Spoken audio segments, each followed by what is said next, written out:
Hello, everybody. I think we were hoping to open with a piece from Taj to sort of set the tone for the transformative nature of the craft of writing itself. So take it away, Taj. Yeah. It's my pleasure. Thank you all for having me. Thank you all for being here. This piece I'm going to share with you is called Us. It is a piece that I was inspired to write after reading Saul Williams, who wrote a book called U.S. And I was reading the titular poem. Is it titular or titular? Titular poem. And I realized that as I was reading it, I was feeling that the rhythm of that particular poem, and it really kind of caught me. At the time I was reading it, I was standing in a prison library, serving time, and just kind of beginning to put together my intention in terms of writing poetry and then performing spoken word. I had been performing on and off here and there, nothing really serious, but my experience in prison, I was writing more, studying the craft more, and so decided to be serious about it. And Saul was, I think, the threshold for me that I walked through. So this is us.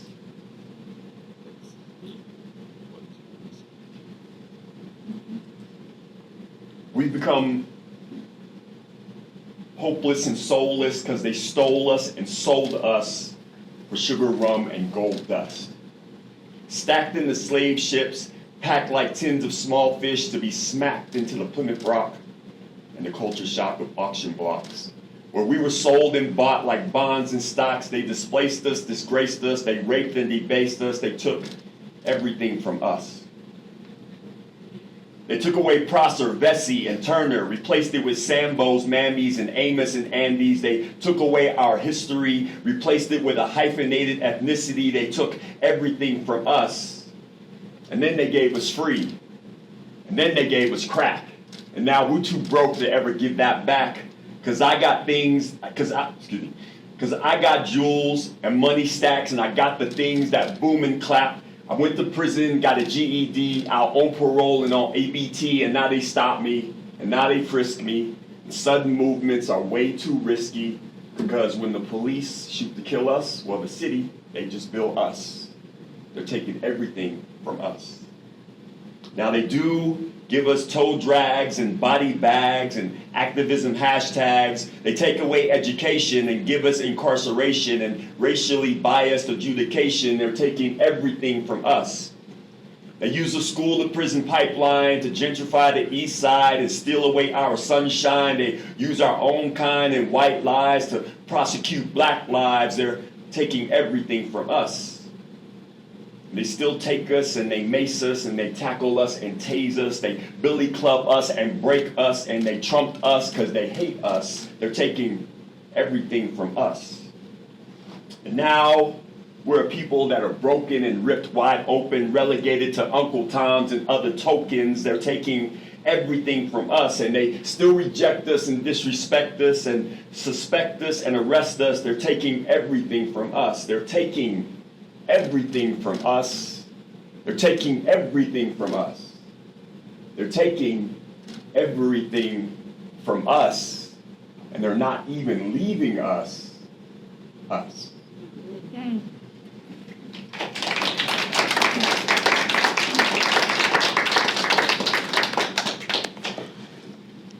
Taj, that poem is so rich, and what I love about it, and in some ways this makes it a challenge because there are the grains of so many different issues that surface when we think about the idea of what it means to say that art saves lives.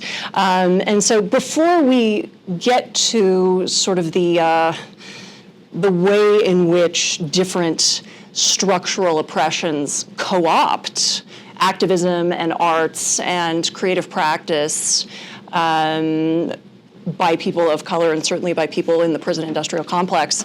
I wonder if you might say a little bit about what we mean when we say art saves lives, as a practice, as a purpose. What does that mean to you? When I first heard it,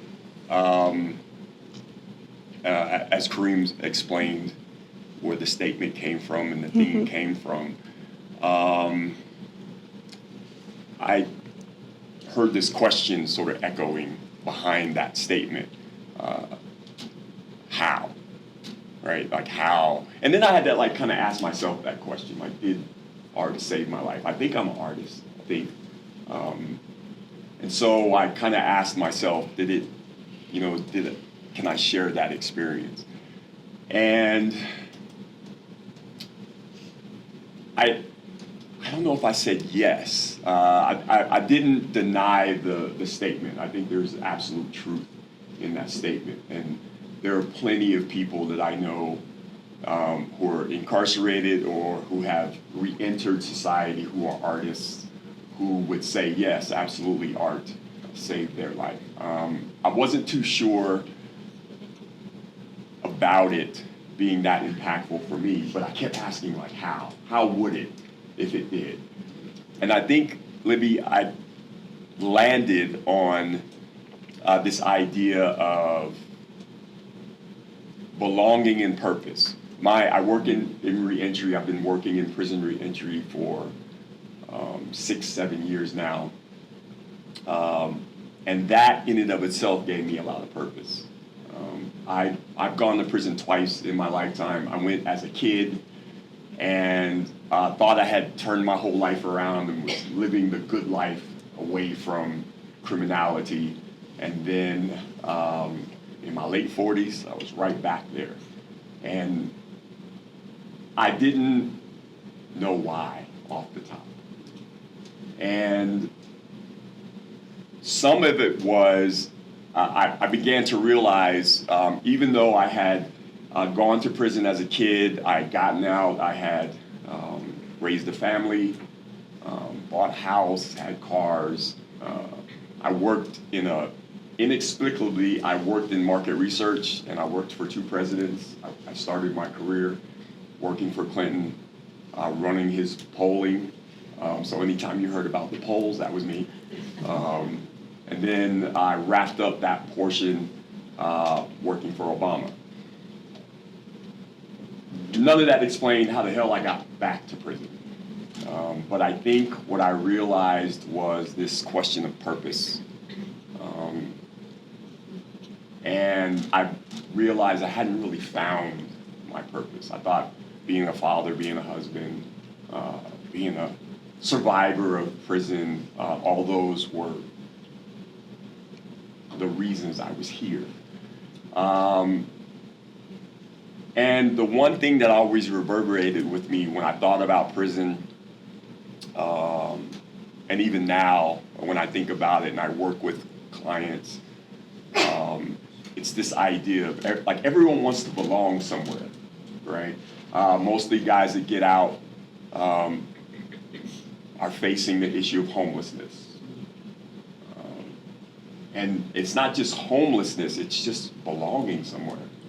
In prison, men and women call their cells their house. My second stint in prison, I refused to do that. I knew I was going to be there temporary, at least in my mindset.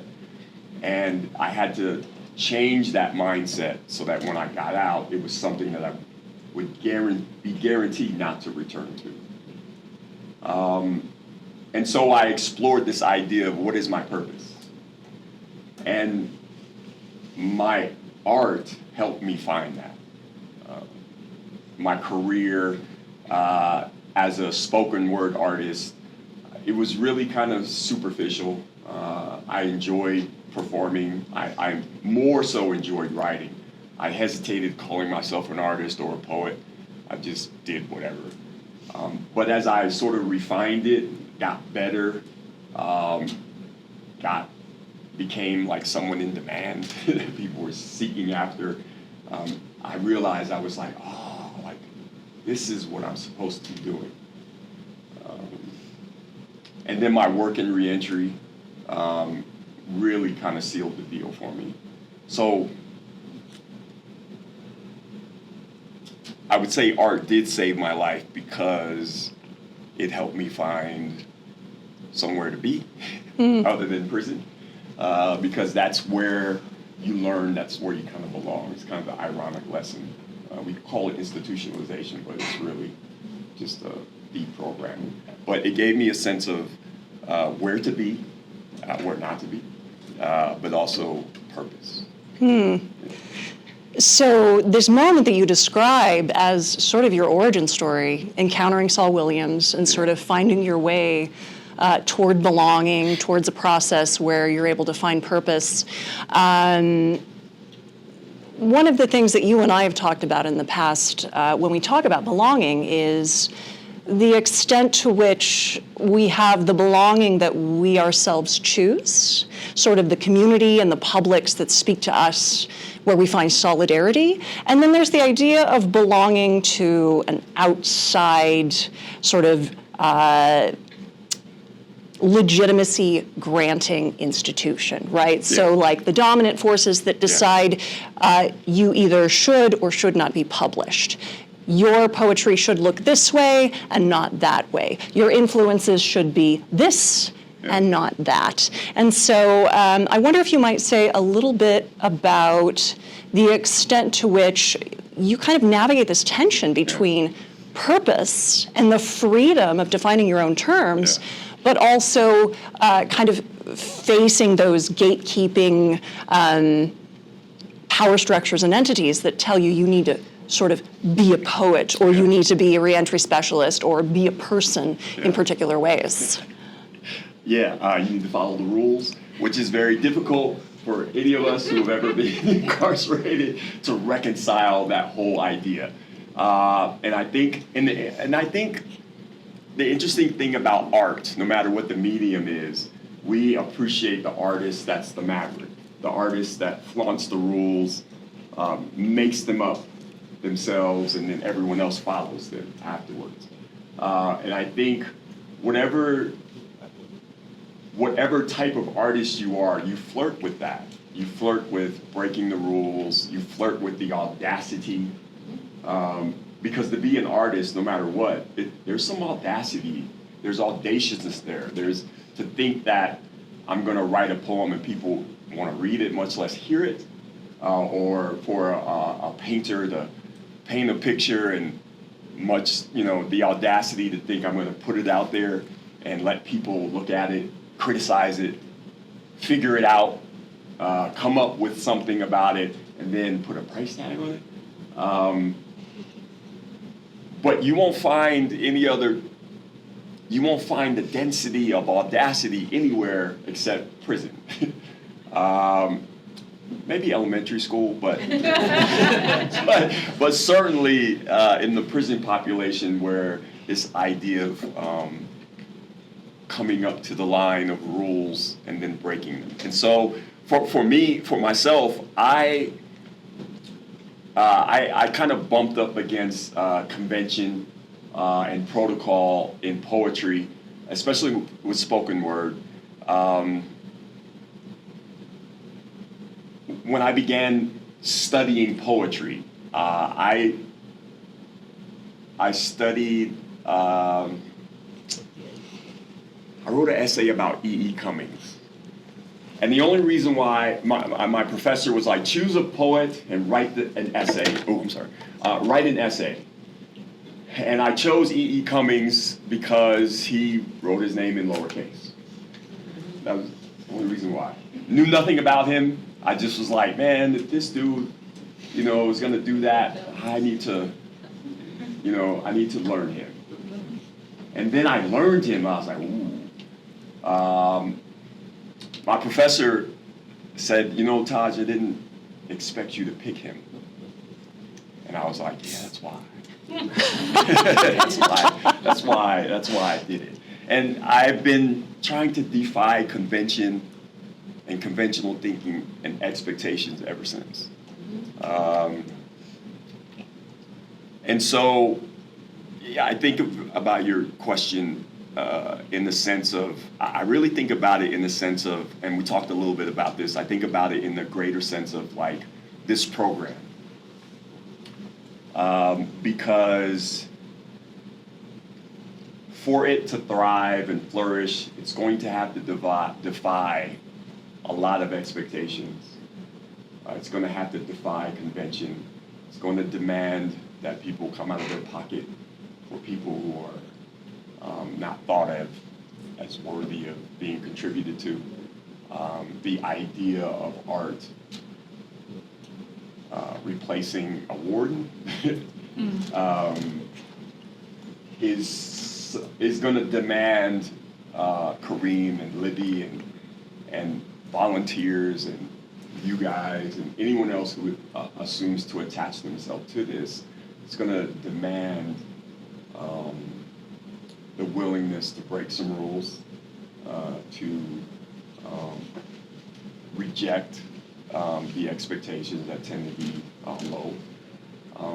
And so I can think of it from an artistic standpoint or artist standpoint, but I was, when we were talking about this earlier, I was like, this is what the program is going to bump up against, you know. I can see that. I wonder, you've described this wonderful sort of third space in which everything is possible, and that the nature of art itself is to have that audacity of resisting definition. I wonder, though, as I think about the piece that you opened with and the extent to which you dwell in these astonishing sonic textures with layers of rhyme in all of these different ways, it's not that you have completely evacuated structure of any kind. And so I wonder, as a poet, how you think about structure and sort of some of these genre conventions in thinking as a poet that does work with meter and rhyme scheme from time to time. What kind of power does that give you? Trying to organize my thoughts. I get really pedantic, so please forgive me. I have a mentor and very close friend of mine who wrote a seminal book about reentry, reflecting his own experiences, called Never Going Back. And the 7 steps to getting out and staying out of prison. And step 1 is own your own crap.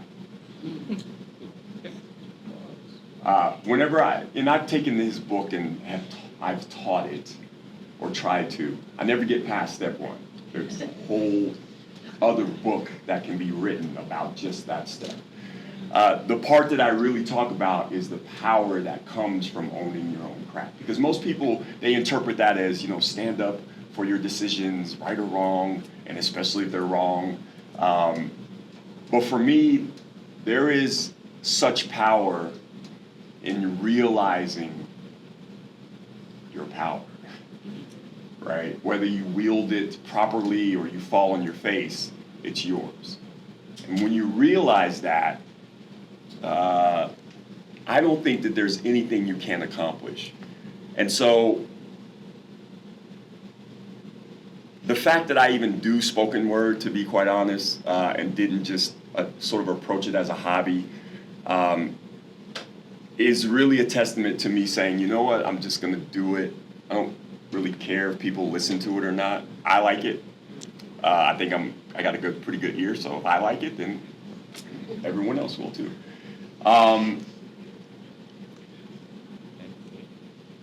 In spoken word, I think the center of the spoken word world is slam poetry. I can't stand slam poetry. I refuse to compete in it. I don't believe in scoring poems or competing poets. It's not at all athletic. So, and And yet, I acknowledge that slam poetry has its place. It has its function, and it promotes poetry and spoken word. So there's some appreciation for it. But was like, no, not going to do it. I don't like their style. I don't like their intonation and their inflection and how they say their poems like this. Whatever.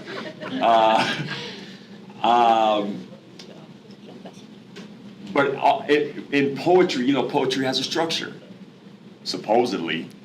But when I come across people like E.E. Cummings and Audre Lorde and people who flirted with the mechanics of English and sometimes just threw it out the window, but what was left was something that I think was genius, thought-provoking. Then that told me that the willingness to defy convention is also structural. And if I refuse to construct an iambic pentameter and I don't count the syllables in my stanzas and sometimes only use commas, I think I'm going to be okay because I own my own shit. Right? It's my poem. I put my name on it. I made it the way I wanted to. Trust me, if I wrote it, I rewrote it 100 times. If I practiced it, I practiced it over and over and over. And sometimes I didn't practice it at all. I don't memorize my stuff, to be honest. Some of it I do, but for the most part, I have this deliberate intention to not do what really some of the great poets do. They memorize their stuff and they perform it, and it's so amazing. And here I am. Purposefully. I wrote a poem called When I Read Off Paper because I just wanted to flex my audacity and my defiance against poetry in a poem. So there's that. I love it. So since I think we're about halfway, at the halfway mark, is there a second piece that you'd like to deliver? Absolutely. Okay. I wrote this piece specifically for this event. So this is an exclusive. I haven't performed this anywhere. Yes. I did want to present pieces that were thematic. I write pieces that are all over the place. My favorite poem is about my father running over my big wheel when I was 4. Favorite poem. But I write a lot of poetry about Black history, the Black experience, about prison, all the stuff that I am. And then I try to write pieces that do defy what people might expect of me. This ain't one of them. I wrote this piece specifically to be thematic, but I was talk about defying convention. My earliest really exposure to poetry was when I was in middle school, and I was a hoodlum and acted that way in school. And the guidance counselor at my school pulled me in his office, and he was like, I'm not going to lecture you, I'm not going to send you home, I'm not going to give you detention, I am going to give you an assignment. And he gave me a book of Langston Hughes poetry.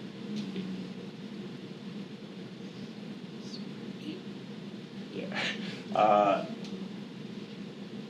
To be introduced to Black Renaissance poetry by a white dude spoke to me for years. It wasn't impactful at that moment because I was too young, stupid, or ignorant. But as I got older, I realized, yeah, he was pretty smart. Yeah, it was an ingenious move. I don't know if he knew that, but it's still something that carries with me. One of Langston's seminal pieces inspired this piece, Raisin in the Sun. You'll hear a little bit of it in there. I actually wrote another poem where I answered his question, because Raising the Sun is a question. And I wrote this short poem that I thought answered it. But as I wrote this, that poem kept coming back to me. This is about George Steiny. George Steiny was executed at the age of 15 for a crime that he was found guilty of committing at 13. That he didn't commit. His story inspired Stephen King partly to write The Green Mile. And this little boy is that huge, intimidating monster in that story. This is called Booster Seat. They say that time heals, but what if the wound is still breathing? What if every step I take, I'm walking through blood that hasn't even dried yet? They told me, bring that good book into the chamber, boy, and I did. Didn't know that they would turn it into a throne, wired up for a lamb too young for its slaughter. George was his name, barely even a boy, not even tall enough for that chair. So they sat him on top of the Bible turned booster seat. My hands carried it in, but his body bore all of the weight.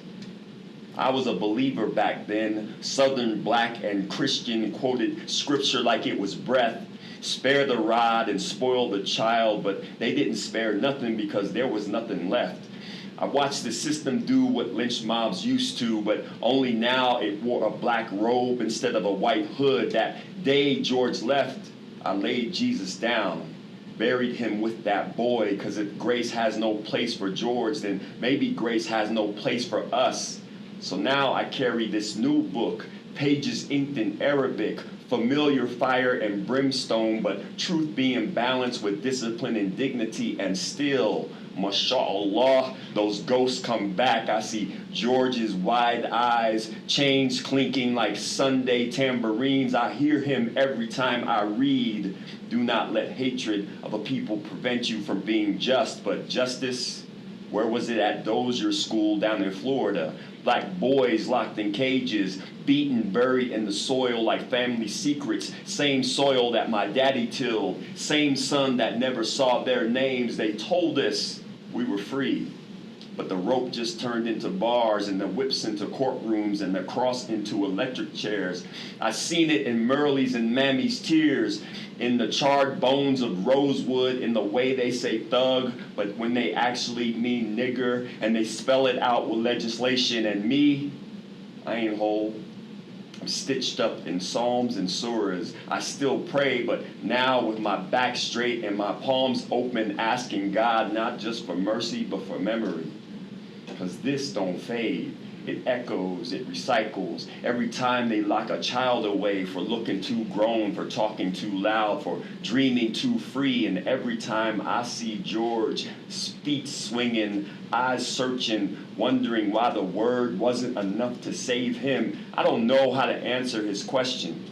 So I carry this new book into the chamber, but the weight ain't changed. The words might have, but the wounds still got the same names.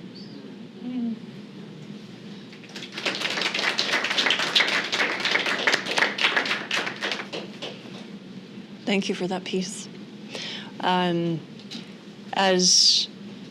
I was listening to this poem, I was reminded of conversations that we've had in the past about the politics of legitimacy and publication and distribution when we talk about prison-based writing. And, on the one hand, we have the economic realities of whether or not one can, in fact, pay the rent and put food on the table as a poet, right? But then there's the other piece of it in which prison-based arts, things like poetry and theater productions and music and all of these beautiful, marvelous transformational things, also risk being co-opted by the very systems that bring them into being. there was a piece I was looking at recently. It was by Leonidas Cheliadis. It's called Decorative Justice, Deconstructing the Relationship Between Arts and Imprisonment. And it sort of asks the question, when we create spaces in prisons and outside and adjacent to for system-impacted people to create art, and it doesn't automatically result in things like legislative reform, are there things about that practice that we need to be mindful of for those of us who are allies and who support these practices so that they maintain agency towards reform and even towards projects of abolition?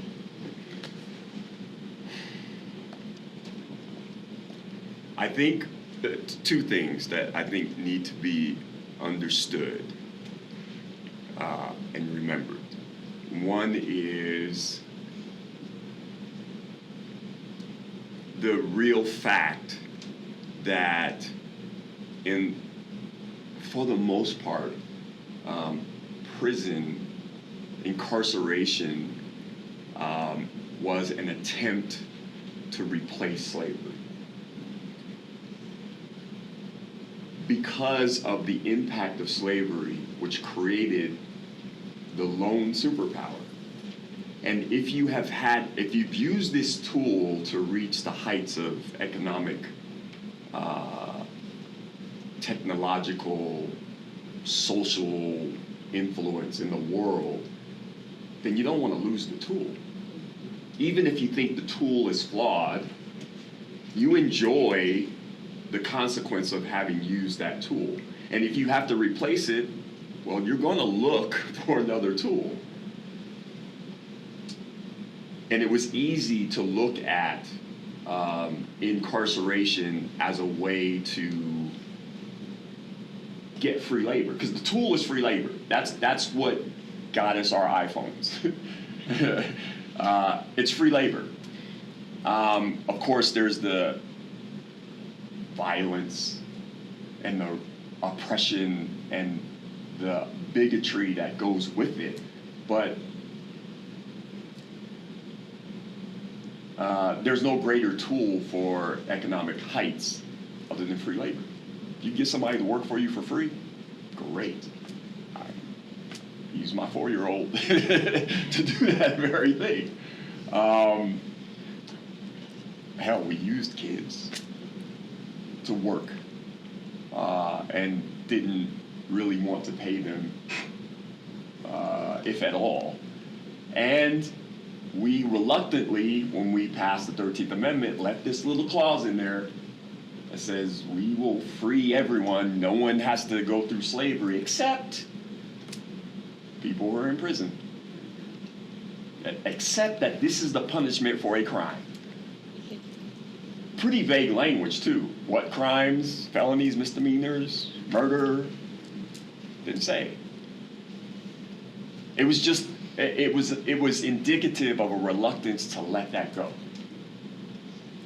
And I think that if you're going to work in reform, if you're going to encourage people to get out of prison and never go back, if you're going to try and pass legislation, if you're going to try influence influencers, you've got to maintain that this was an actual fact. Maybe not across the board. In the North, not so much. Except the North had its problems in the prison systems as well because they used people of color as test subjects. Or makeup. If you got acne and use Retin-A, you can thank black inmates for that. So, by maintaining that, you don't have to hit people upside the head with it, but that's the reality. The reality is it was used to replace slavery. And the people that were former slaves were still looked at as, we wish you never left. We wish you never left that position. And so incarceration became the next best thing. The South passed laws that made loitering a crime. And then you had to pay a bail that you couldn't afford. And then here come some people with, I'm going to pay your bail, but you got to work for me for a year, back on the same plantation you just left, oftentimes. I think sometimes I have encountered a lot of people that work in the world of prison reform and reentry that don't know that history, have forgotten. So that's one thing. The other is, please believe me that the prison industry is not interested in reentry and reform. It does not care that people get out and stay out. It doesn't.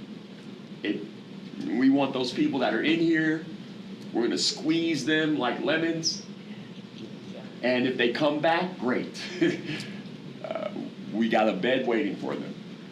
And that's what you will bump up against, that resistance from people who are not interested in the idea of reform, not interested in the idea of fighting recidivism, not interested in it at all. And you will bump up against that over and over. But here's the good thing about both of those issues. The majority of people that go to prison get out, period. I don't care what you hear from whatever politician about locking people up and throwing away the key. The reality is more than 90% of anyone who's ever incarcerated in prison for however long gets out. We know people that have had double-digit sentences and sometimes a sentence with no end to it that are running around out here right now. Not running amok, not committing crimes, raising families, going to work, and giving back in some way, shape, or form to try to fix some of the damage that they may have caused. That's the reality. You may not see it.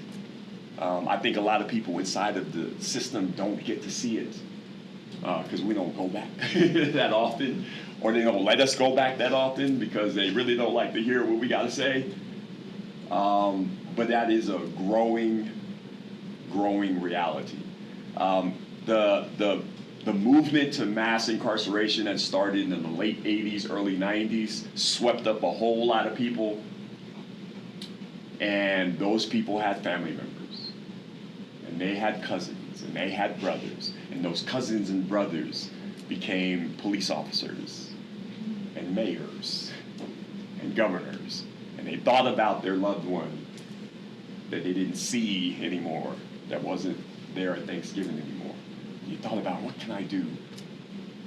Some of them got into the Capitol and they wrote these bills, slid them into other bills, and all of a sudden you had these crazy reform pieces of legislation.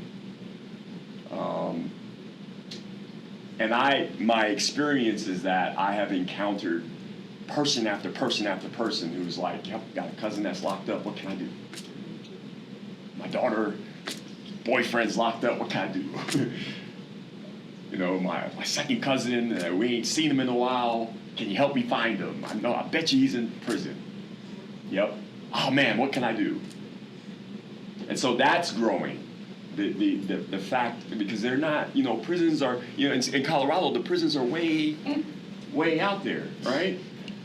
In the corners, on the border. But as far away and as sequestered as they try to make them, that human spirit still reaches out. We got JPay, and now we can talk to people electronically, and they got tablets. They can. So it's still there, you know. I mean, it's still rudimentary. It's still cup and string, but that reality is growing. That we're still connected to the people that they want to disconnect. Hope that answers. Yeah, thank you, Taj. So I think in sort of your move between addressing this fundamental kind of political reality that slavery and the plantation to penitentiary continuum really is the condition of possibility for the American project, is always in the back of your mind, it sounds like, for when you're composing, even as you might be kind of pursuing other ideas at the same time. And so it seems to me that there's sort of a yes and that you are engaging as part of your artistic process. And so I wonder if you might talk a little bit about this idea of art as a process that enables you to engage closure and find catharsis, and maybe just possibly what that means to the work of restorative justice at the end. We got another hour?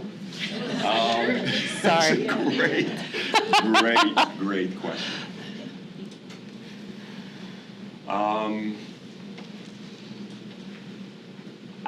To be honest, Libby, I can only answer that for myself, and really speak to my experience.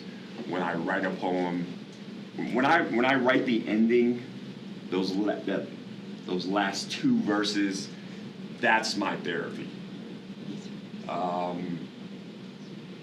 I have taken a message, I have crafted it, I have Frankensteined it, I have stitched it up, I have cut off the fat, and when I put those last verses there, I feel like, yeah, I just got out of a therapy session where there was a masseuse, you know. And I have the sense, because again, I can only say this for myself, but I have the sense that this is what every artist experiences when they finish their piece. And for the artist who is formerly or presently incarcerated, that is a process that they need to live. So if we go back to Art Saved My Life, it might be that very process to get to the end of that piece, of that painting, of that poem, of that essay, of that sculpture, to get to the end of it, created something that meant they were still alive and that they are surviving. Because prison is something you have to survive, I think, in a nutshell. You have to survive it. You have to get out of there with your humanity intact and your insanity, or your sanity intact. And I don't know if you can do that very well. But if you can, then you've done what you're supposed to do. And I think that process for the artist literally is survival. All right. I think. You are the expert.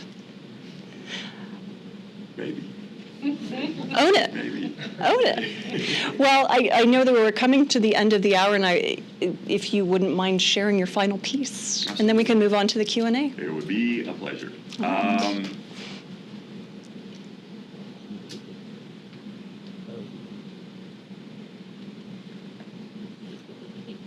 I think to your question, this piece kind of is a reflection of a bit of that.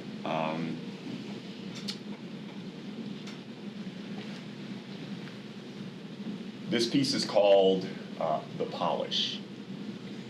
It too is kind of my dance with Langston Hughes' piece. Probably more so than the last piece that I read. I was really channeling him when I wrote this one. And I also wrote it against the backdrop of like a lot of stuff that's happening in the world. And yeah, okay. What do we do with all these free people? Well, we sharecrop them. No. We keep them away from Miss Sally. Invite them to pack their carpet bags and move to Panama. And if they inexplicably stay, we'll terrorize them with pillowcases with the eyes cut out. We'll keep them from voting by making them spell their names. We'll outline their neighborhoods with red markers, and we'll let them learn from books that have no glue in them. We'll use bullhorns and Dobermans, 3 strikes and plane loads of freebase, 360 deals and spinner wheels, and take the chains from their ankles and put them around their necks. We'll usher them back into cruise ships that boomerang back to penitentiaries named after African nations. We'll fool them with our version of what Jesus would do, stop them from learning multisyllabic words by teaching them acronyms like NBA, NFL, and DEI. We'll make nigger into a limerick, lube them up with baby oil so that they can slide like oil slicks into indictments and fentanyl funerals. We'll let their dreams dry up like split lips in winter, cracked and bleeding promises, and we'll set them to boil in the kettle of ambition until they explode in protest and prayer. Then we build museums to remember what we made them forget. We line their windows with black tape and blue lights, name their children after hurricanes and hope, fund murals but not mortgages, teach them to dribble better than they speak. We'll scrub their history until it's squeaky clean with omission, make amnesia an institution and call it curriculum. We'll bleed their heroes with Hollywood smiles, press their tongues between branding irons that hiss freedom in lowercase. We'll hand them microphones but wire them to detonators. We'll bother their culture like perfume, spray it on suburbia, then throw it right back upside their heads when they march. We'll let the cameras roll but not the reforms until finally we file away the last census card, mark the checkbox extinct, and sigh relief into the ashes of jazz. But it don't end. No, it don't end. We rinse with riot, repeat with silence, polish the lie until it gleams like justice, and then run the cycle back until even the dream deferred forgets what it was even dreaming for. Thank you.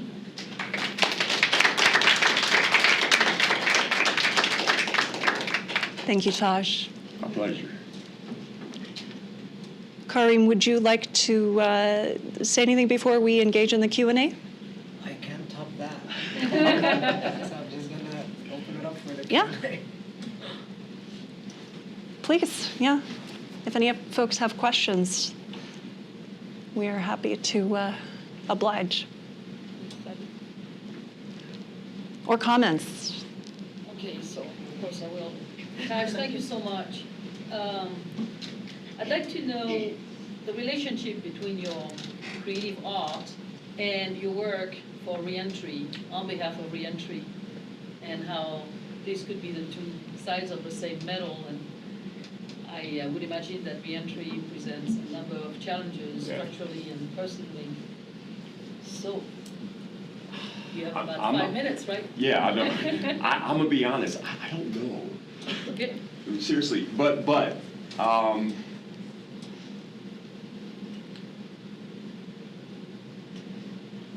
I think that anyone who encounters an artist who's been formerly incarcerated will encounter they will think that we should stop building prisons, right? Like, why do these walls contain people who are so talented and so genius?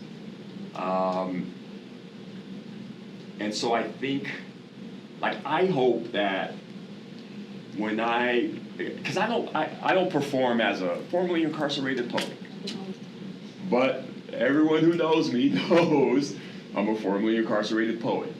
And I will write about prison.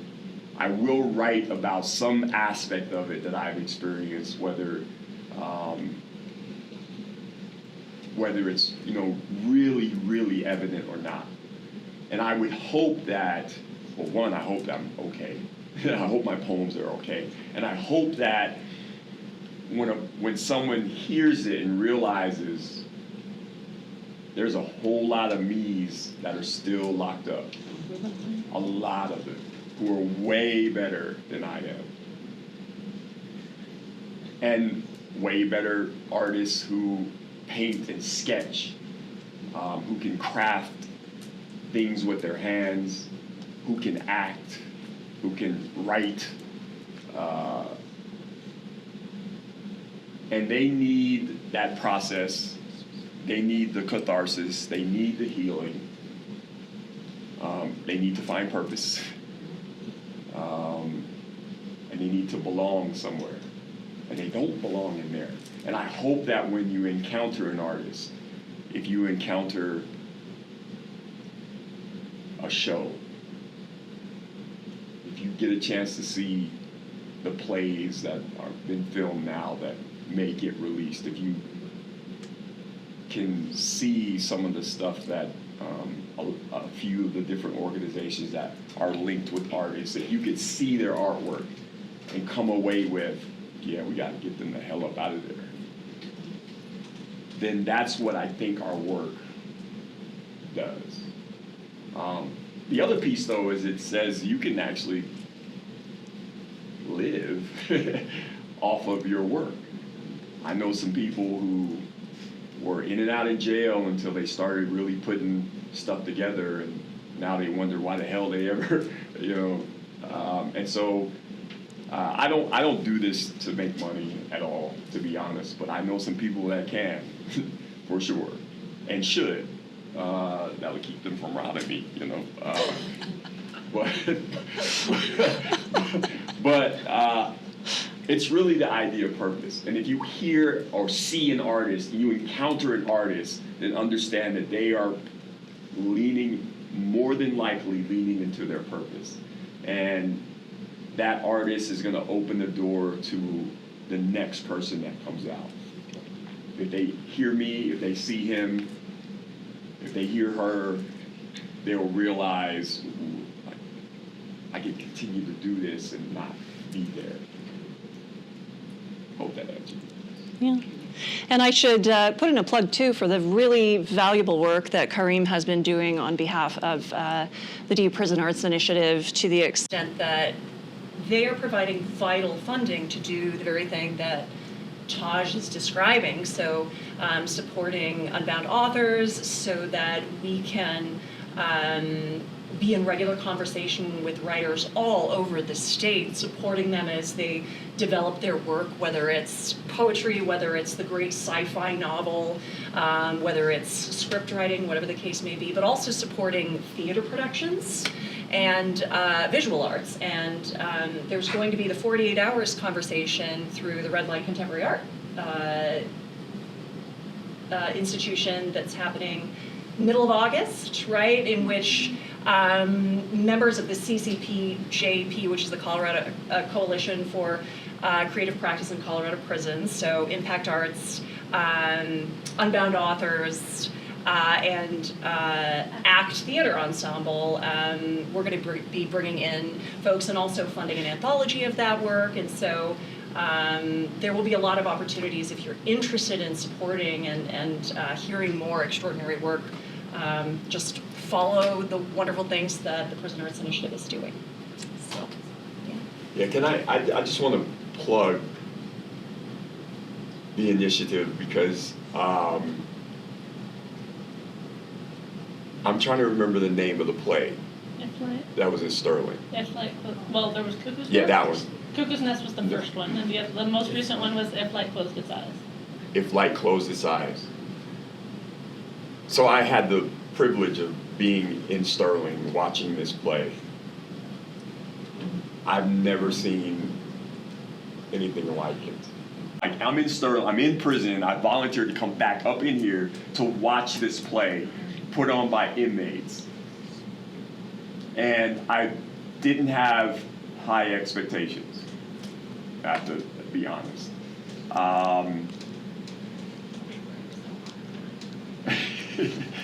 And I was floored. I couldn't believe that inmates, and I feel like a hypocrite, but I couldn't believe that inmates created this thing that transported me out of there. I wasn't even there, except there was this one, the guard who kept walking.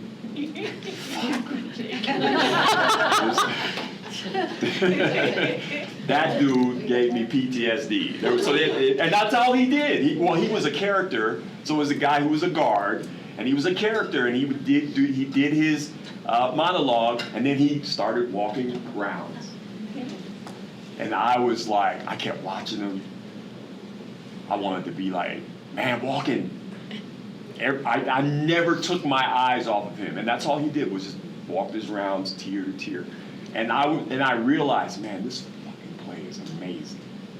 Just that piece had me mesmerized like it did. But every single person, from the lighting guy, because I'm looking at the lighting, I'm like, are they hitting the marks right? You know, are they following the actor properly? Everything about this production was better than Broadway. The acting was ridiculous.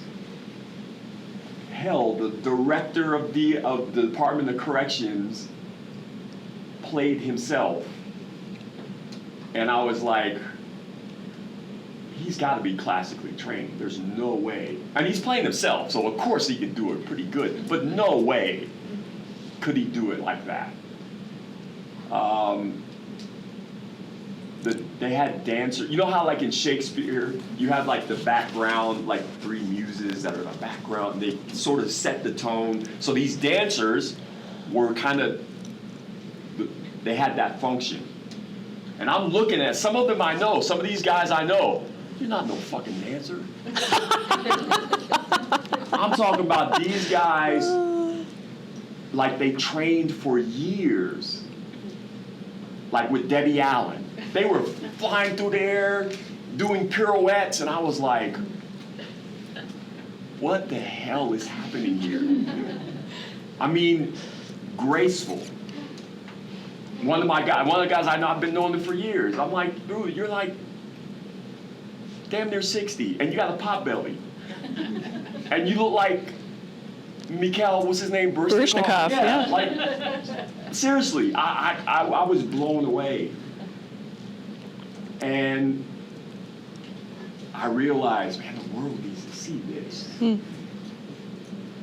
Because, one, you're seeing some people who are really, truly human, and in some ways superhuman, because that dude doing the pirouette with his beer belly, that shit was not normal. I'm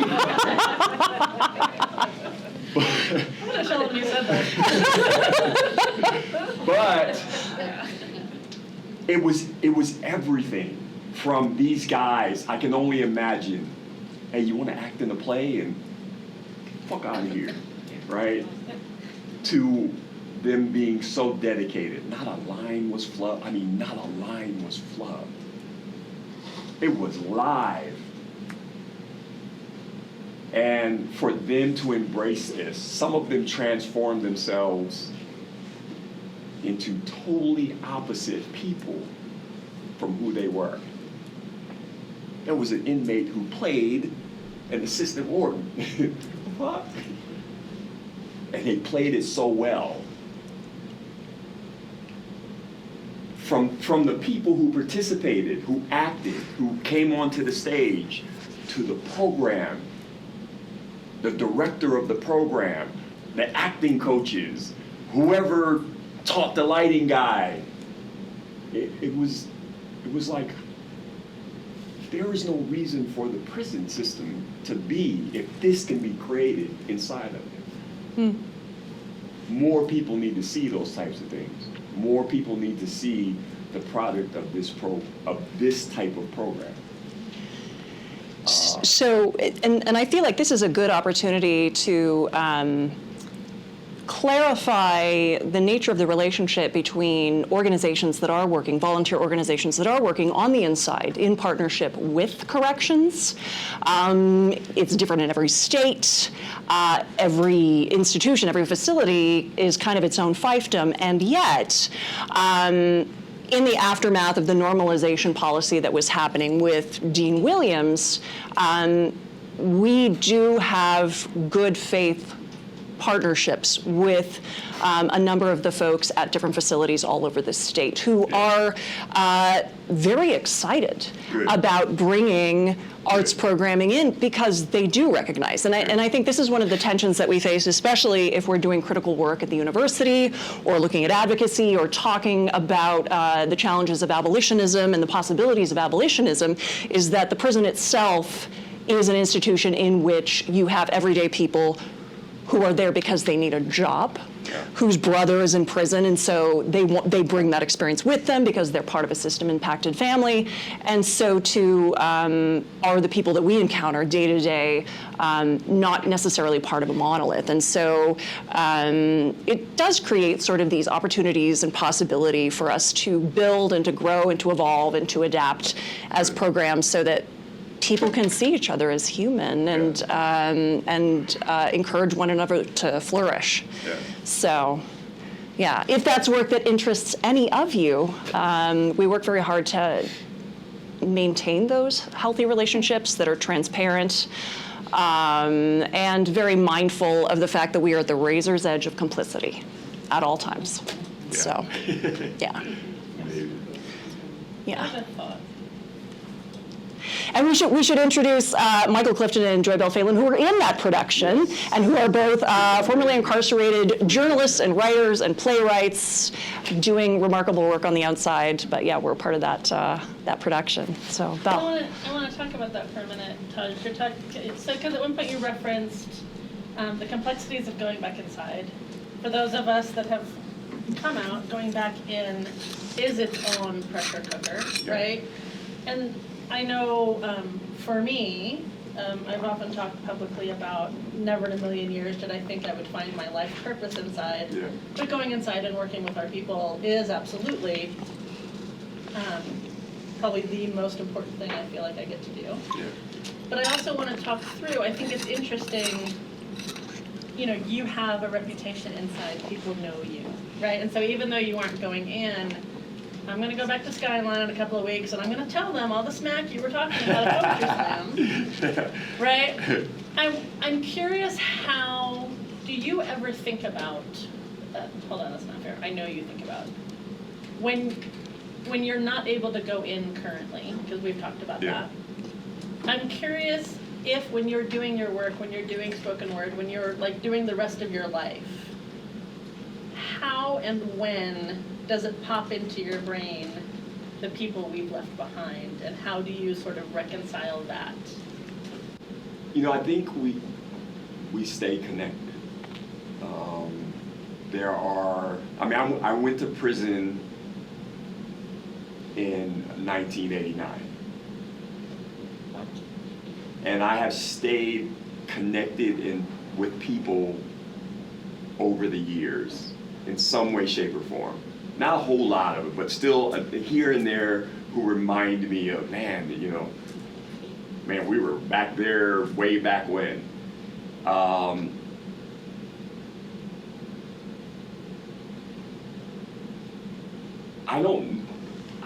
had to really think about it. I don't know if my poetry makes me think of the people I left behind. To be quite, I have to be honest. I don't think it does. Except when I take something, when I end up linking back with someone. Like I don't go back currently to the department. So I've been able to go back into Department of Corrections. I don't know how the fuck I got clearance, but I do. I made some good connections. I don't got that clearance anymore because I've been kind of blackballed because I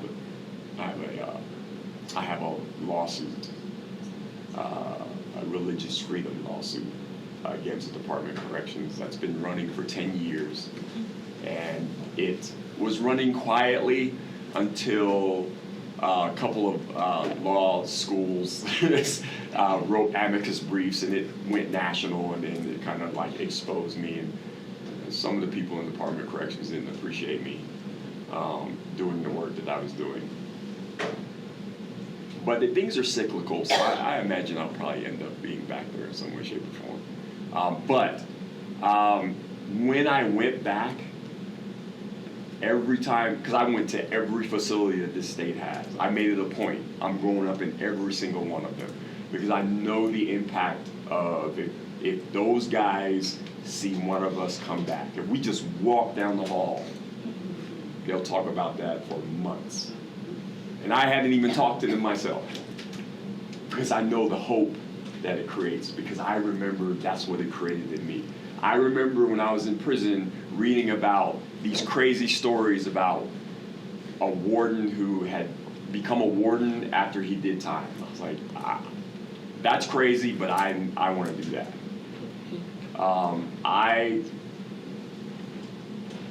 Those are the things that inspire me. That if someone could come from there, and I don't want to become a warden, but I appreciated being able to call the president.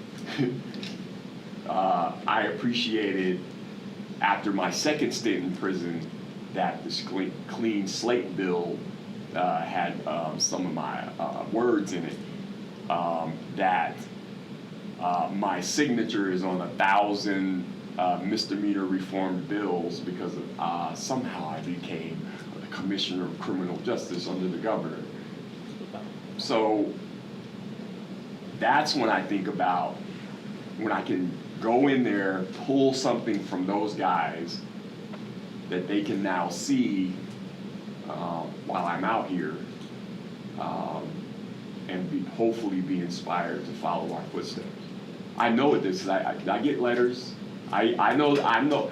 I had been gone from prison for so long, I didn't realize I'm still talked about in there as if I'm still there, which is kind of scary. But I understand that impact. I understand the hope that is created when they see one of us out here, and then because they don't see us because there's so many people. Remember, everyone gets out and they don't go back, but they go forward with their lives, and they don't ever get seen anymore.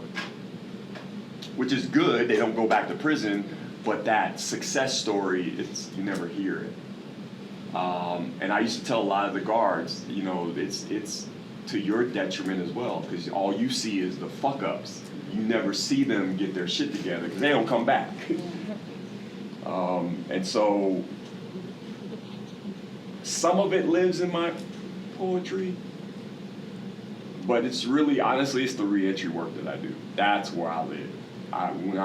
That's where I live. I'm a case manager. I work nowadays. I'm a brain injury specialist that works in Denver specialty courts. So I spend a lot of time keeping people out of jail because they ask me my opinion. And most of the time my opinion is don't put them in jail. And they actually listen to me. So,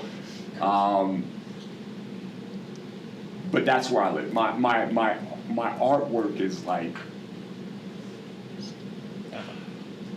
I don't think it's that important compared to what I do, like to, put food on the table. But I love my work. I don't imagine I know what the impact of it is, but I'm hopeful. I think that's all we can do. Thank you, Taj. Thank you. Thank you, Kareem. Thank you, Taj.